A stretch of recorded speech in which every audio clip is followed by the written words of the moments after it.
The entire chocolate cake hit my brand new cashmere coat.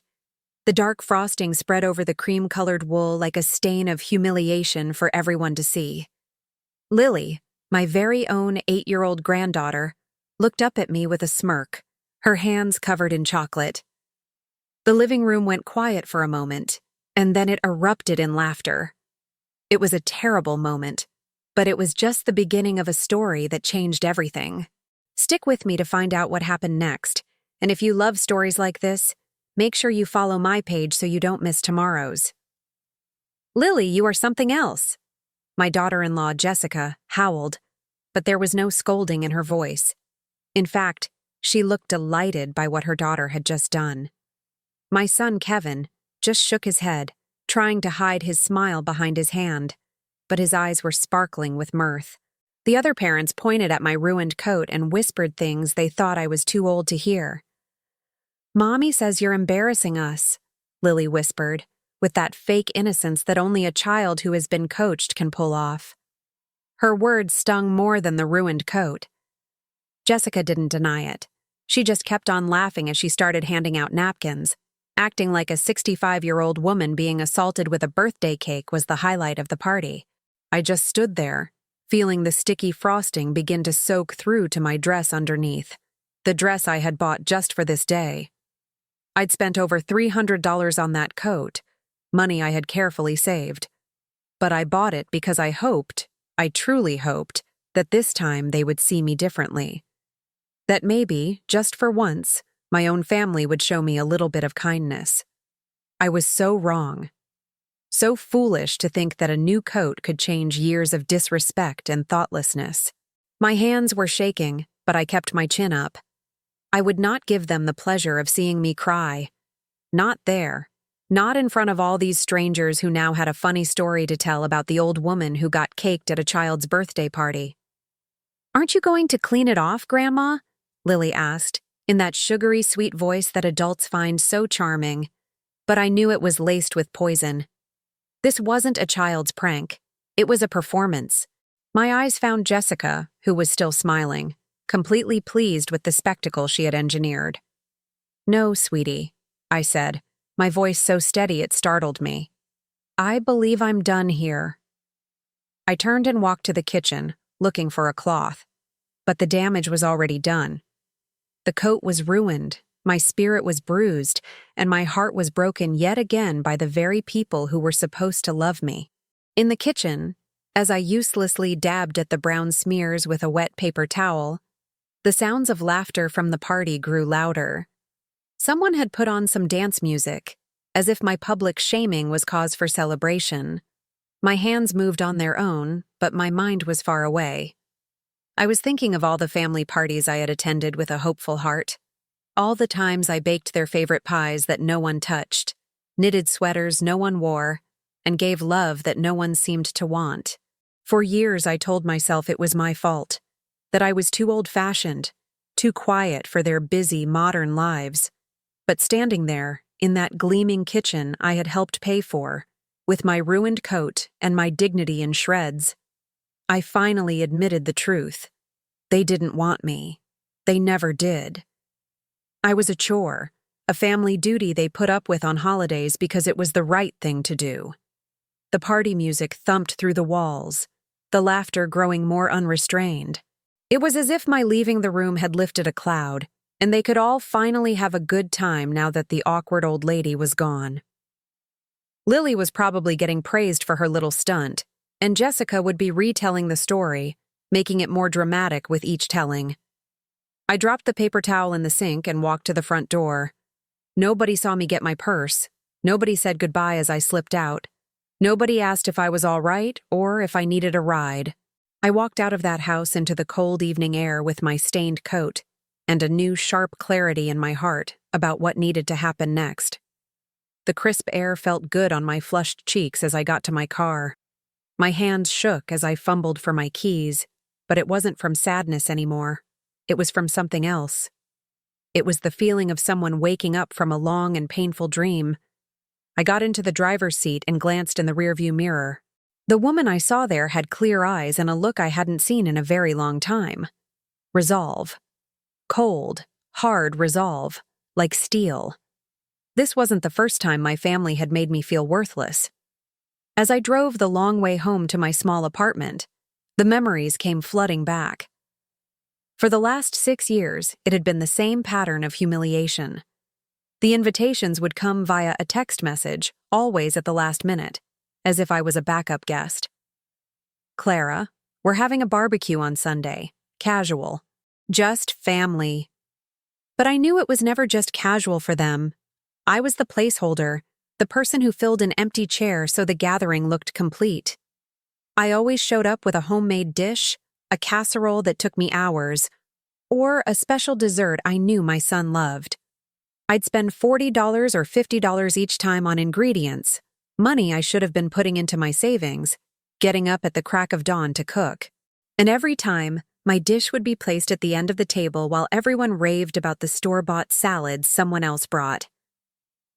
"Oh, this is amazing," they'd say, ignoring my contribution completely. At the end of the day, my casserole dish would come home with me, still nearly full. I remember Kevin's birthday last year. I'd spent $250 I didn't have on a vintage camera he'd mentioned wanting. I had to take 3 different buses to get to the specialty shop across town, and I came home with aching feet and a heart full of hope.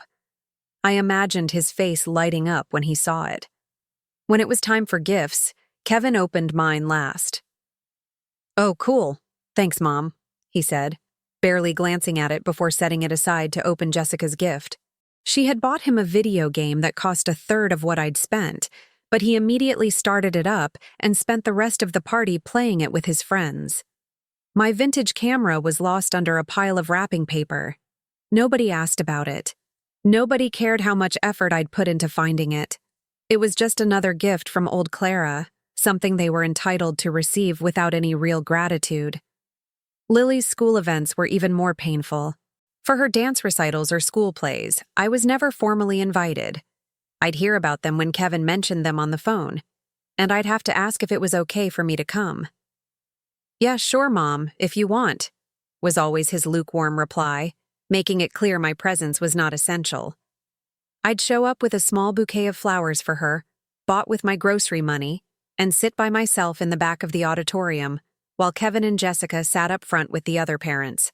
When Lily was on stage, I would clap the loudest, my heart bursting with pride. But afterward, when it was time for pictures, I was always pushed to the side. "This one is just for the parents," Jessica would say with her plastic smile. So I'd stand there and watch them take photo after photo, which they would later post online. In all those happy family pictures, there was never any sign of the grandmother who was right there, cheering from the back row. The Sunday dinners at Kevin's house were a test of my endurance. I'd arrive on time at 1 o'clock, like a proper guest, but they wouldn't serve lunch until 4. For 3 hours, I'd sit on the sofa, watching Kevin and Lily play on their tablets, or listening to Jessica gossip on the phone about people I didn't know and parties I wasn't invited to. "Can I help with anything?" I'd offer, but Jessica would just wave me away. "It's all handled, Clara." So I would just sit there, feeling like a piece of antique furniture nobody wanted but didn't have the heart to throw out. When lunch was finally served, I was always given the wobbly chair at the end of the table. The conversation would swirl around me, about their friends, their vacations, their inside jokes. "Remember that amazing restaurant we went to last week?"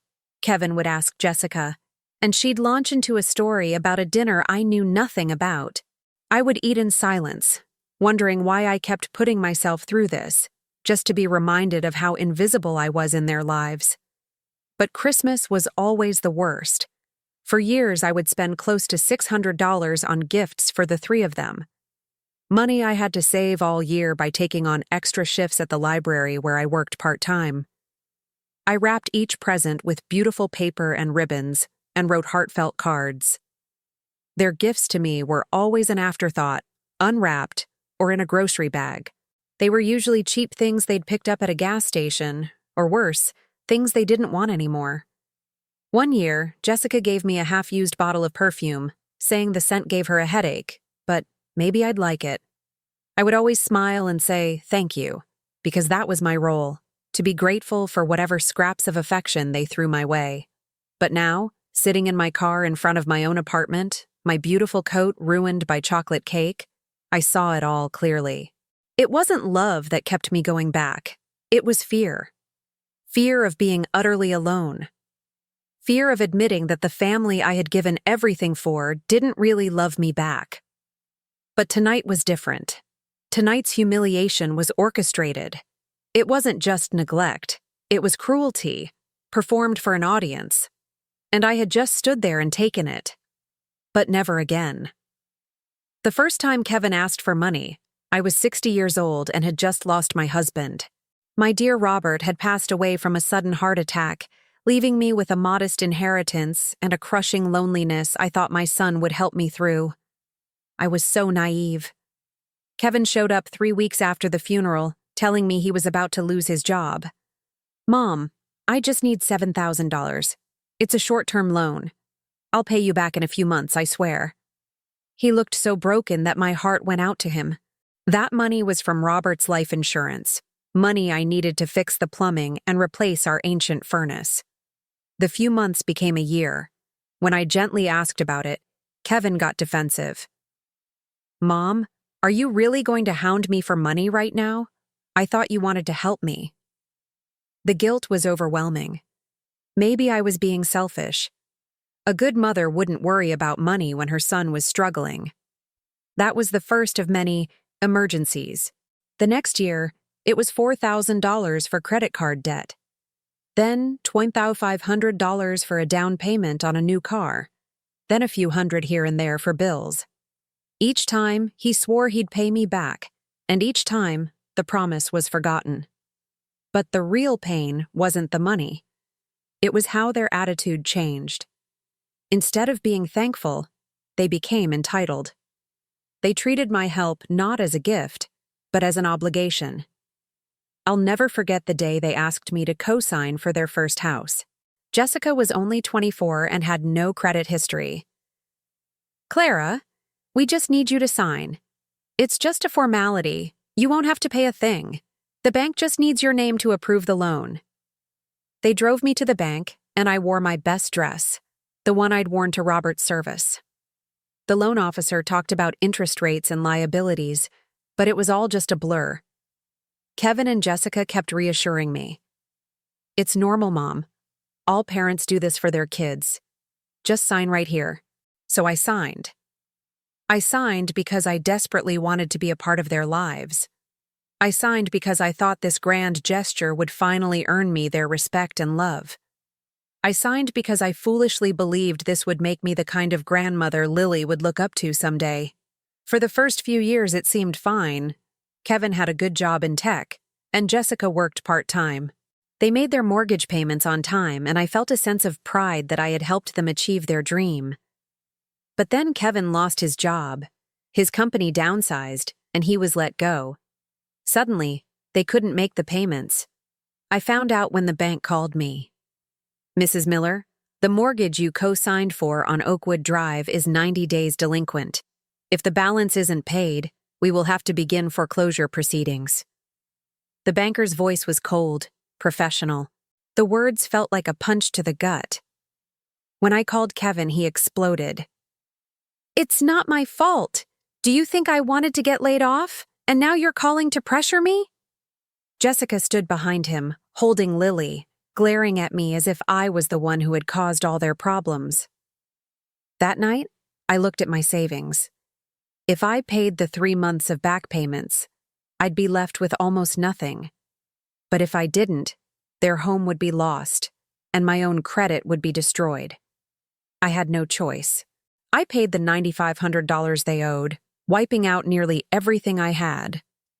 Their thanks was a mumbled, "Thanks, Mom," from Kevin as he stared at the floor. Jessica said nothing at all. They acted like it was my duty to bail them out. And legally, they were right.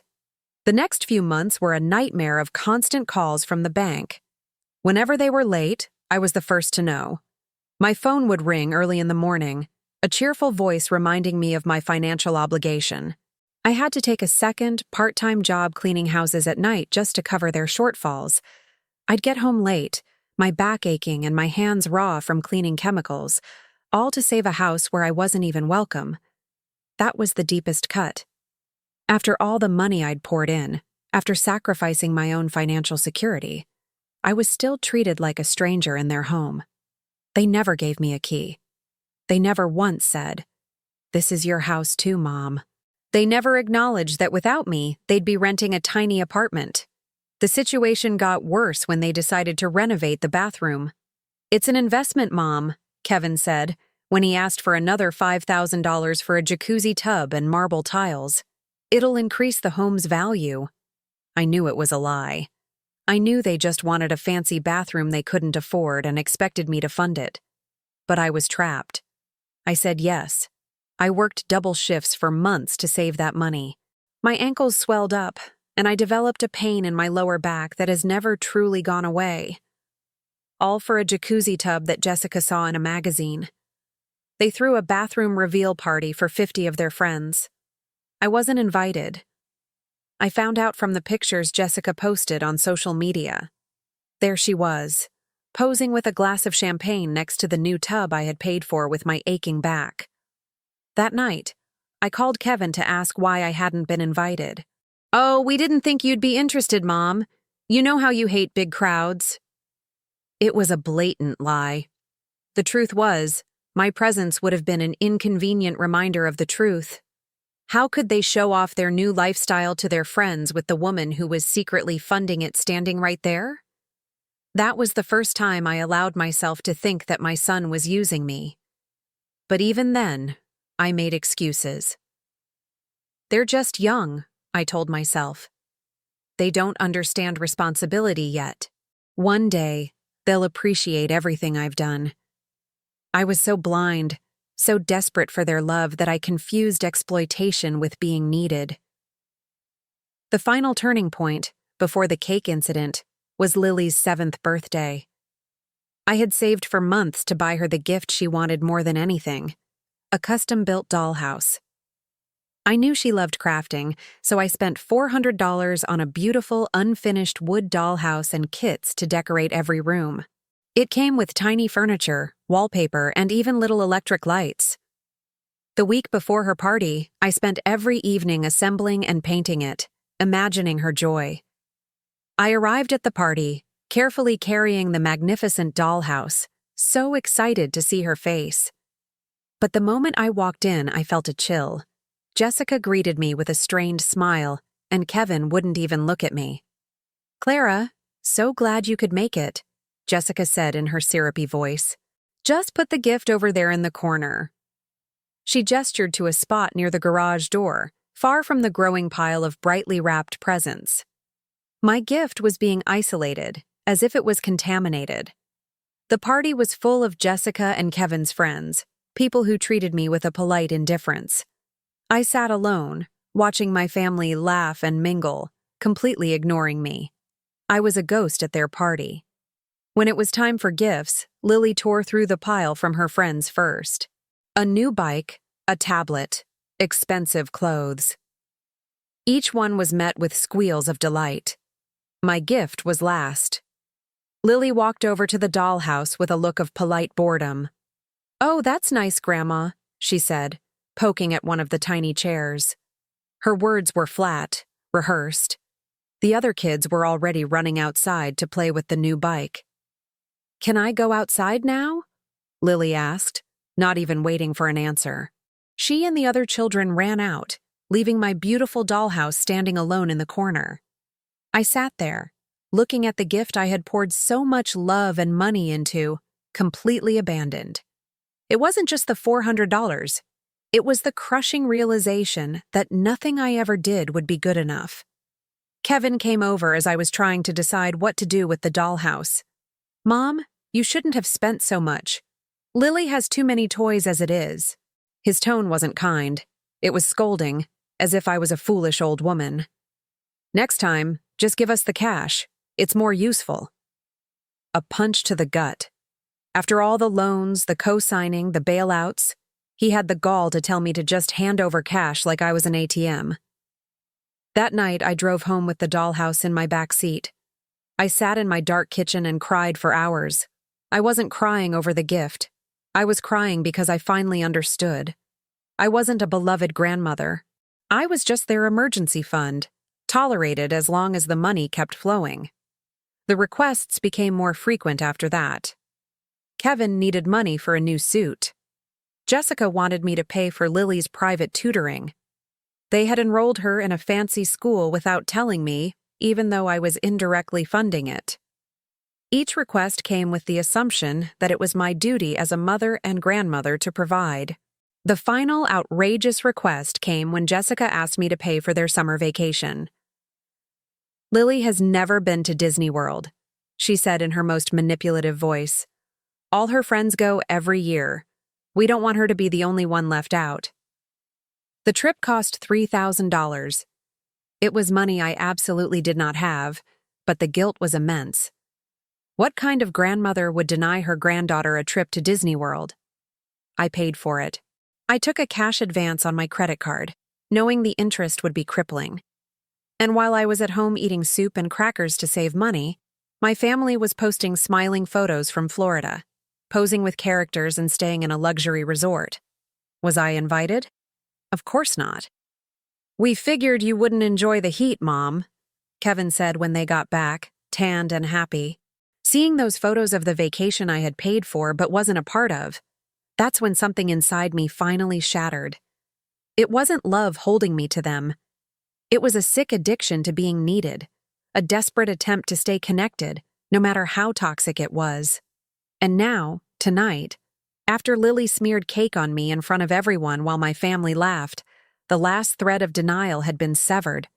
There would be no more hoping things would change.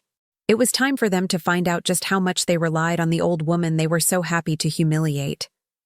On Monday morning, I woke up with a feeling of calm I hadn't known in years. I hadn't tossed and turned all night. I hadn't cried. For the first time, I knew exactly what I needed to do. I ate a simple breakfast and pulled out the old metal box where I kept all my important papers. For the past 6 years, I had kept every receipt, every bank statement, every loan document, all the proof of payments I had made on Kevin and Jessica's behalf. Laid out on my small kitchen table, it was a shocking sight. I had given them over $52,000. The first call I made was at 9 o'clock sharp. I called Mr. Harrison, the lawyer who had handled Robert's estate. He was in his 70s, but his mind was as sharp as ever. Good morning, Mr. Harrison. This is Clara Miller. I need your help with an urgent family financial matter. My voice was strong and clear. I need to understand the legal process for removing my name as co-signer from my son's mortgage. There was a brief silence on the other end. Mr. Harrison had known Kevin since he was a boy. He knew how much I'd struggled since Robert died. Clara, are you certain? If you withdraw as co-signer, the bank could call the entire loan due immediately. They could foreclose. I'm aware, I replied, my voice calm. That is a risk I am willing to take. I gave him a brief factual account of the events of the past few years, ending with the party. He listened patiently. I see, he said finally. Let me pull the original loan agreements. Can you be at my office at 2 o'clock this afternoon? I confirmed the appointment and hung up, a strange feeling of empowerment washing over me. The second call was to the bank that held the mortgage. I spoke to the loan manager, a Mr. Davis, who was very familiar with my history of making last-minute payments to save the loan from default. Mr. Davis, I am calling to inquire about the procedure for a co-signer withdrawal on the property at 123 Oakwood Drive. He sounded surprised. For years, I had been the frantic one, the one begging for a few more days to get the money together. Mrs. Miller, is there a problem? The account is currently up to date. There is no problem with the current payment, I said evenly. I am simply exercising my right to explore my legal options for removing myself from this financial obligation. Mr. Davis explained that it was possible, but Kevin and Jessica would have to requalify for the loan on their own merit, or find a new co-signer. If they failed, the bank had the right to demand the full remaining balance. What is the current balance on the loan? I asked, though I had a sick feeling I already knew. $285,000, Mrs. Miller. The number still stole my breath. With all their refinancing to pull out cash for things like cars and renovations, the debt had ballooned. I see. Please email me all the necessary forms to begin the withdrawal process. Mr. Davis agreed, though I could hear the hesitation in his voice. He knew as well as I did that Kevin and Jessica couldn't qualify for that loan on their own. After the calls, I sat in my quiet apartment. I felt no guilt, no regret, only a profound sense of relief, as if I had finally set down a crushing weight I had been carrying for years. That night, for the first time in a very long time, I slept peacefully. 3 weeks after I signed the papers with Mr. Harrison, my phone rang at 6 a.m. It was Kevin. His voice was a frantic whisper. "Mom, we got a letter from the bank. It says you're withdrawing as co-signer. This is some kind of mistake, right? You wouldn't do this to us." I could hear Jessica sobbing hysterically in the background. "It's not a mistake, Kevin. The letter is accurate." My voice was level. There was no emotion in it at all, just facts. A long, stunned silence followed. I could almost hear the gears turning in his head as he processed the reality of the situation. "But why? Mom, why would you do this? Is this about the cake?" It was just a stupid prank. Lily didn't mean it. He was trying to shrink the years of cruelty down into one harmless, childish act. "Of course, Kevin. Pranks happen." My tone was flat, giving him nothing. "This has nothing to do with a prank. This has to do with 6 years of me being financially responsible for a family that treats me with contempt, that allows me to be publicly humiliated, and that sees me as nothing more than a source of cash." My voice was still quiet, but it had a core of iron he had never heard before. "But Mom, this is our home. Lily grew up here.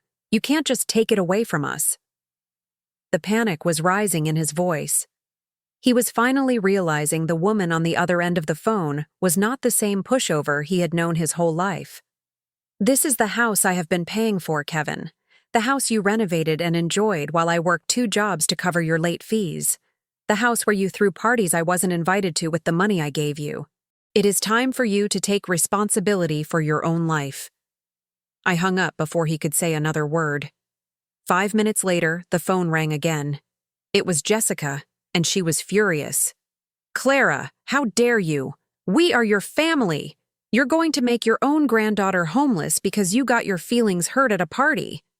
Her voice was pure venom, all the fake sweetness gone. "Jessica, you made it very clear that I am not part of your family.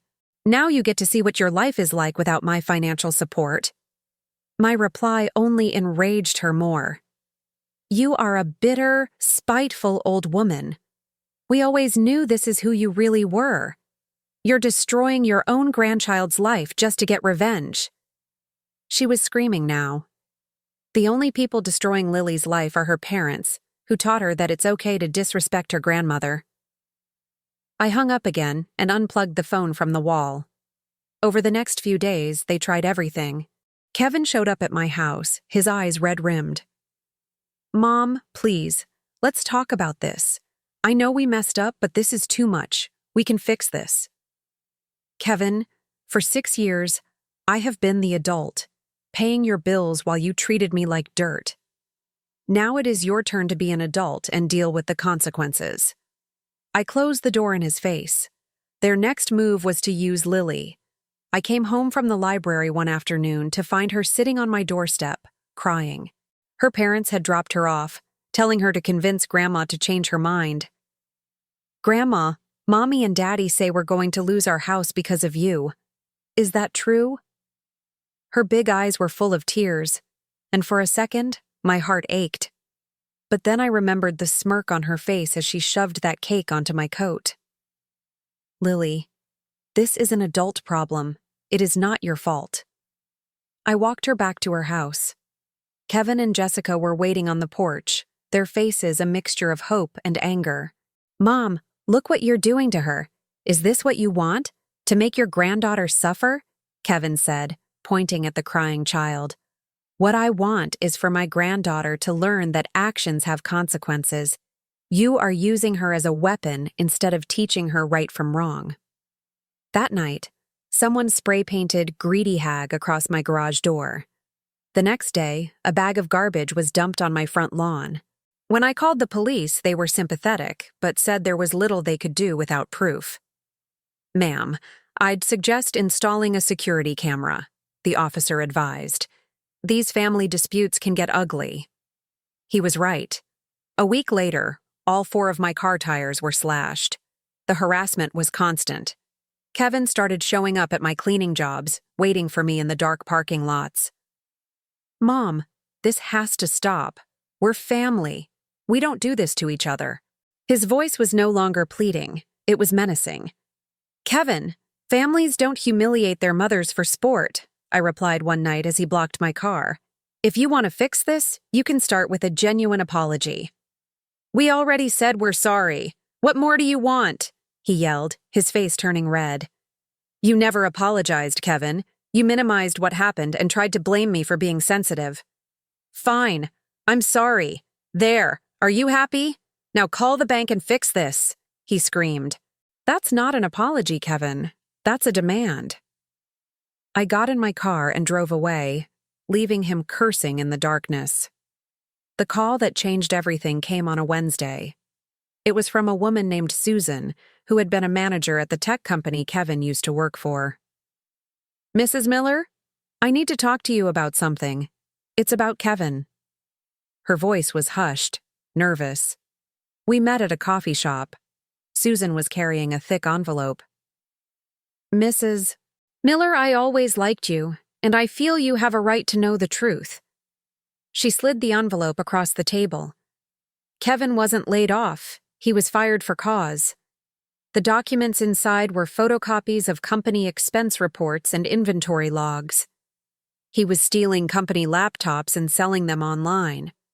We also found he was submitting fake expense reports for business trips he never took. The papers showed clear evidence of fraud. "How much did he take?" I asked, my voice barely a whisper. "We can prove at least $15,000. The company didn't press charges to avoid a scandal. They just fired him and let him sign a non-disclosure agreement." "Why are you telling me this now, Susan?" "Because Kevin came to the office last week," she said, leaning closer. "He was trying to get our old boss to write him a letter of recommendation so he could get a new loan. He was telling everyone that his crazy old mother was trying to ruin his life out of spite. That didn't sound like the kind woman I remembered." The pieces all clicked into place. He wasn't just a bad son. He was a criminal. He was trying to build a narrative where I was the villain to cover his own tracks. "Can I keep these?" I asked. Susan nodded. "There's more. Talk to Mark Peterson in accounting. Kevin tried to get him to cook the books a few times. That night, I called Mark Peterson. He confirmed everything. Your son has a real problem with honesty, Mrs. Miller. He used to brag to people in the office about how he got his mom to co-sign for his house. He said you were a lonely old woman and it was easy to manipulate you with guilt. Those words were like a dagger to my heart. It wasn't just that he took my money. It was that he had planned it. He had used my love and my loneliness as weapons against me. The next day, I took all the new evidence to Mr. Harrison. As he read through the documents, his expression grew more and more grim.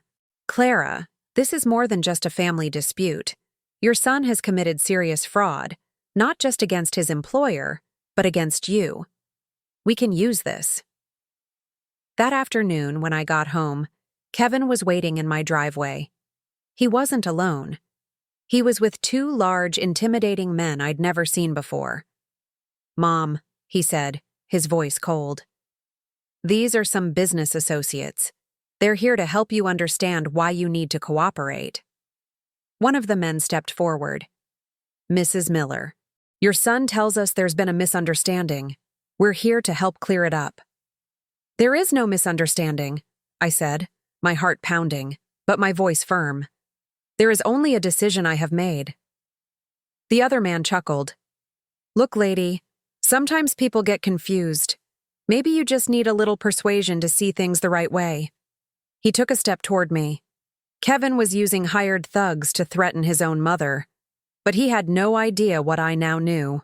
Kevin, I said, looking him dead in the eye, tell your friends to leave, or all the evidence of your fraudulent activities at your last job goes straight to the district attorney. I pulled out my phone and showed him a picture of one of the fake expense reports. The color drained from his face. For the first time in his life, he was speechless. And for the first time in my life, I held all the power. The lawsuit summons arrived a week later. Kevin and Jessica were suing me for infliction of emotional distress and financial elder abuse. They had hired a slick lawyer who specialized in turning family disputes into payday. When I took the papers to Mr. Harrison, he actually smiled. Clara, this is perfect. By suing you, they have just given us a legal platform to present every piece of evidence we have against them. The lawsuit claimed I had used my position as co-signer to terrorize and control a young family, and that I was a vindictive, confused old woman who was taking revenge for a perceived slight. Mr. Harrison, can they really win this? I asked, a sliver of fear creeping in. Clara, they don't want to win. They want to scare you into backing down. It's a classic intimidation tactic, but we are not going to back down. We are going to countersue for fraud and demand restitution for every penny you gave them. The weeks leading up to the court date were intense. Mr. Harrison subpoenaed Susan, Mark Peterson, and 2 other former co-workers of Kevin's.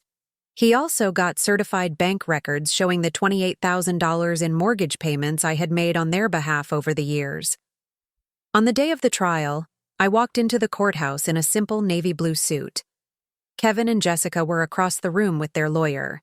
Jessica was dressed like a grieving widow, and Kevin just looked terrified. The judge was a no-nonsense woman named Judge Thompson. She looked at the plaintiff's filing with a skeptical expression. Counselor, she said to their lawyer, explain to me how your client's mother exercising her legal right to withdraw from a loan constitutes abuse. Their lawyer stumbled through an argument about my malicious intent. When it was Mr. Harrison's turn, he laid out the entire 6-year history of financial support. Your Honor, my client is not acting out of malice.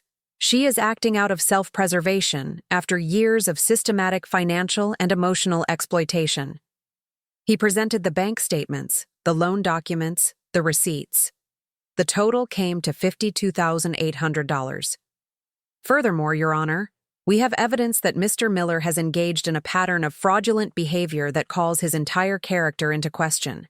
He then began to present the evidence from Kevin's former job. Their lawyer jumped up. Objection! This is irrelevant. Judge Thompson overruled him. You opened the door to character, counselor, when you accused this woman of malice. I find Mr. Miller's history of honesty to be extremely relevant. Susan was the first witness. She calmly detailed the stolen laptops and the fake expense reports. Mark Peterson testified about the attempts to falsify records, and most damningly, about Kevin bragging about how he was manipulating his lonely mother.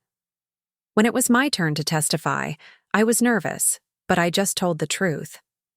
Your Honor, for 6 years, I worked 2 jobs, drained my savings, and put my own future at risk to support a family that treated me like I was invisible. I paid for their vacations that I wasn't invited on. I paid for home renovations for a house where I was treated like an intruder. I told them about the cake incident. The day my granddaughter was encouraged to humiliate me while my son and his wife laughed, I realized it wasn't love that was motivating me. It was fear. Fear of being alone. Fear that the family I sacrificed everything for didn't really want me. Their lawyer tried to paint me as petty and vengeful. Isn't it true, Mrs. Miller, that this is all because you were upset about a ruined coat? No, sir, I said, my voice clear and strong. It is because I finally realized I was a victim of fraud, and when I tried to protect myself, they resorted to vandalism and intimidation. I showed the photos of my garage and my slashed tires. After all the testimony, the judge deliberated for less than an hour. Her verdict was swift. This court finds the lawsuit against Mrs. Clara Miller to be frivolous and completely without merit. It is dismissed. Furthermore, this court finds credible evidence of a disturbing pattern of manipulation and financial exploitation by Mr. and Mrs. Miller against their mother.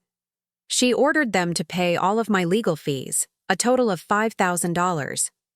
She also issued a 1-year restraining order, forbidding them from contacting me. Mr. Miller, she said, staring directly at my son.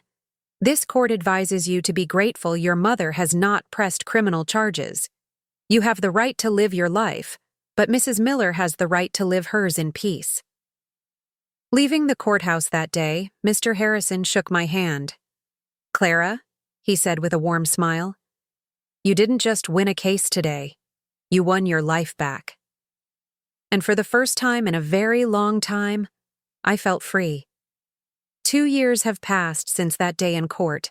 My life today is something I never could have dreamed of. I am sitting in the corner of my very own bakery, Clara's Comfort Bakes. I opened it with the money I was no longer pouring into Kevin and Jessica's black hole of a life. The bakery is named in honor of my late husband, Robert, who always told me my baking could make anyone smile. The bakery is small and cozy. I bake everything from scratch every morning: cinnamon rolls, scones, fresh bread, and my famous apple pies. The regulars have become my new family. Susan, the woman who gave me the evidence, became my first employee. Her old boss had made her life difficult after she testified, so when I offered her a job, she cried with relief. The bakery provides a comfortable living and allows me to save a little each month. It's not a fortune, but it's mine, built with my own 2 hands and honest work. My new friends include Arthur, a retired professor who comes in every morning for coffee and a chat about history. There's no drama, no demands, just the pleasant company of a kind man. On weekends, I host a small knitting circle in the bakery. It's a group of women, many of them widows like me who have found community and friendship here. As for Kevin and Jessica, the restraining order expired a year ago, but they have never tried to contact me. I heard through the grapevine that they lost the house about 4 months after the trial. The bank foreclosed, just as Mr. Harrison predicted. They had to move into a small rental apartment across town. Kevin found a job doing manual labor for a landscaping company. His reputation in the tech community was ruined.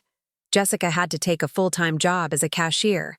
They are finally living a life they can actually afford. I sometimes hear about Lily from one of the ladies in my knitting circle, whose granddaughter is in her class.